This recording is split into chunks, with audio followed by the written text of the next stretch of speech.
Welcome back to Ride JBI. I'm JB. Got my coworker Jordan with me today.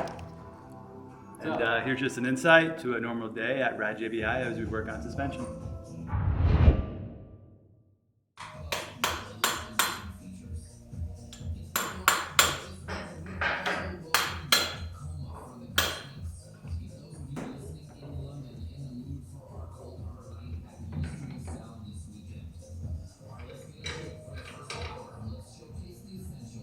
This is a 2023 CRF 250R shock, and we did a revalve on it for a motocross setting.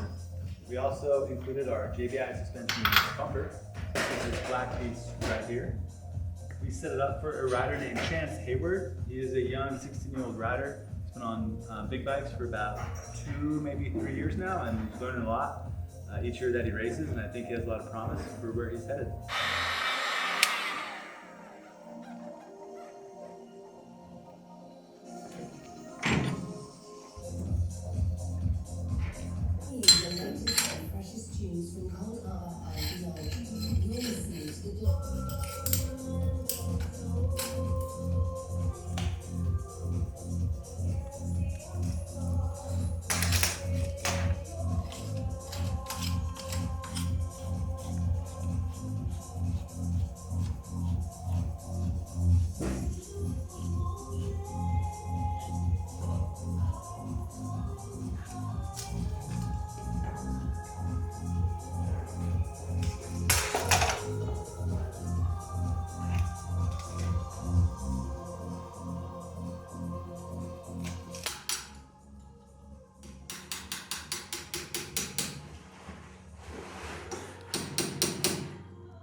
What are those? Shims. These go on the shaft of the shock. You get built up the piston, compression stack, rebound stack, and then the PDS stack. What do those actually do? Just control the flow of the oil through the piston. Is that Loctite? Loctite. More or less than blue? What's the strength of orange? The strength of red, the removability of blue. In other words, you don't have to use heat in order to remove the orange, but it still holds like a motherfucker. Strength of red, the removability of blue. Yes, and what we like about it is the viscosity of the Loctite, meaning how thick it is as a liquid. Reason being is most of the threads that we use are M6s, M8s, and that's the diameter of the thread. And for a thread that small, we don't need a very thick Loctite. So we need the Loctite to get in between the thread and the nut.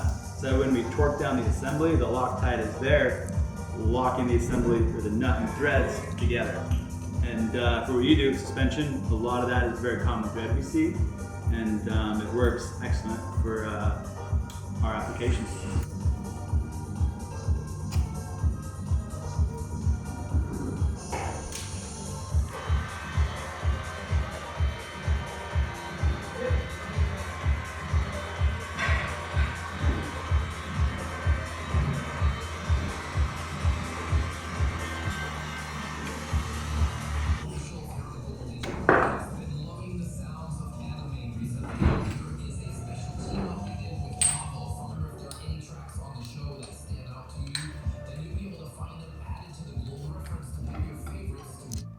What is this you're putting on there?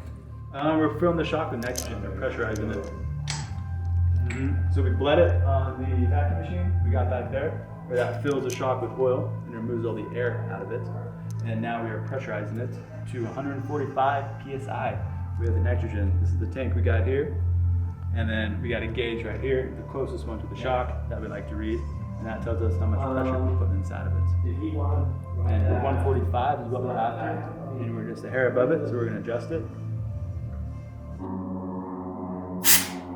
Now we're perfect.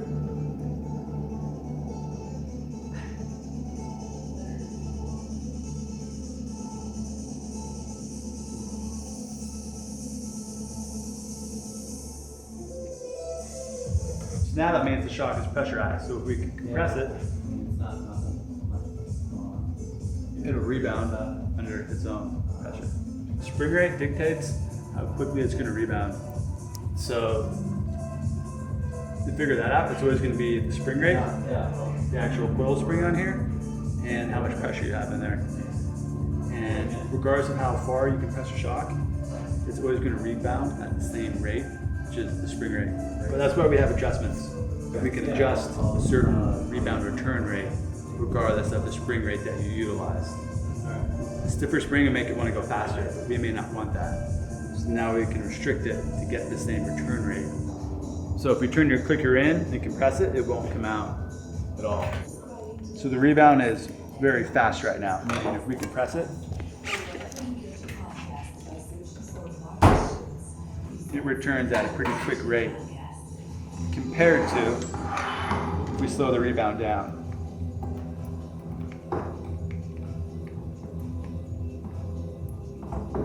Now it also makes the shock stiffer. We'll go into that later. Oh man.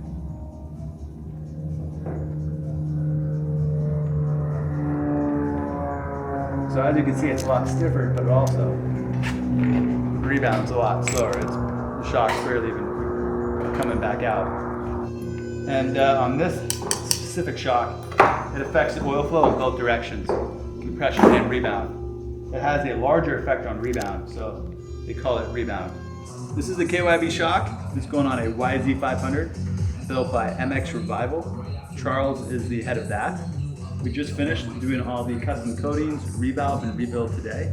Now we're gonna get it boxed up and shipped it out to him. So that way he can mount it up to the bike, and he has almost completion with it. The YZ500 he has given away, so check out his page for all the details on that bike build.